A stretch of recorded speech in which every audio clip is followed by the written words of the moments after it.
All right, everybody. Chad with Trigger Jerk.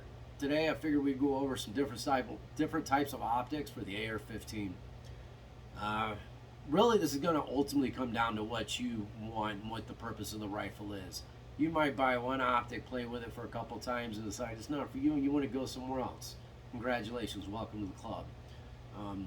These types of things can be most certainly a financial burden. So hopefully this video puts out some decent content and I give you what my pros and cons are on these two types of optics are, and you can go from there and determine which one you want. But we're going to go ahead and get started with a LPVO.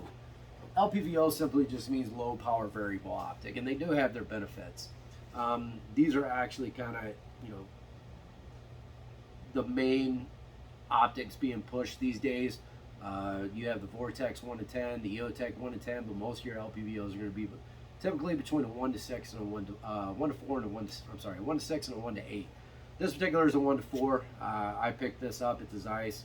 I got it for a steal, which is why I got it, even though it's kind of a less desirable as a 1 to 4, but still serves a perfect function and has crystal clear glass. But if I want to use an LPVO, the benefits are easily switching between a 1 to 4 power variable type of setting. All I got to do is use this throw lever and move that throw lever, and that'll move me anywhere between the 1 to 4 power. Also, I have a reticle inside this scope that I can use for target engagements out to 300, 400, 500 yards without even actually adjusting my up and down knob, my elevation knob. If I want to be more precise with those shots, I have the opportunity and capability to actually know exactly what dope I need and actually turn into that, or turn this dial into the dope that I need in order to make that engagement. That's really where the LPVO shines. I'll move over to the red dot and magnifier setup. This is an Aimpoint T2 backed with an Aimpoint magnifier on Unity mounts. They sit quite a bit high, as you can see in the video.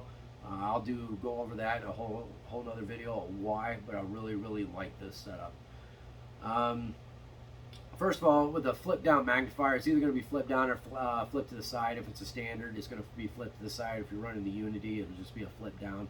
But that's what's really nice about this setup, is if I don't want to run a magnifier, I can simply take this magnifier off, or I can just flip it down and out of the way. And if I need it, I just flip it up.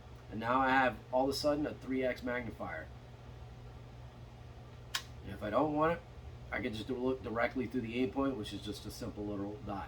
If you're running nods, or if you're running anything that might get in the way of something like this, such as night vision, it's great to have the ability to just kind of take that magnifier off or readjust that magnifier. And I can even run the nods over this magnifier. It hasn't really been a problem. Where an LPVO magnifier or LPVO and nods, they really just simply don't go together very well. It can be done. It's just not an easy task, and it's not ideal. But like I was saying, this is my 3x magnifier. I flip it up when I need it. I flip it down when I don't. And if I don't need it at all for whatever style of shooting them, I can just literally take this takedown lever, pull the whole unit off, and just run it as is. This unit here itself is just a simple red dot, and that's all it is. I'm not going to really have the ability to change my dope on the fly like I would with the LPVO as I would with the red dot. But I have ran this out to 300 yards with a 50-yard dope. I am capable of pretty much hitting point red dot to impact on target out to 300 yards and hit every single engagement. It hasn't been a problem yet. But that's pretty much the Aimpoint T2, the magnifier with the Unity mounts, and the LPVO. If you guys have any questions, likes, comments, or anything like that, feel free to leave some comments, let me know. Also, we just got our website up and running. Please log on to triggerjerk.com. Check that out. Thank you, and have a good day.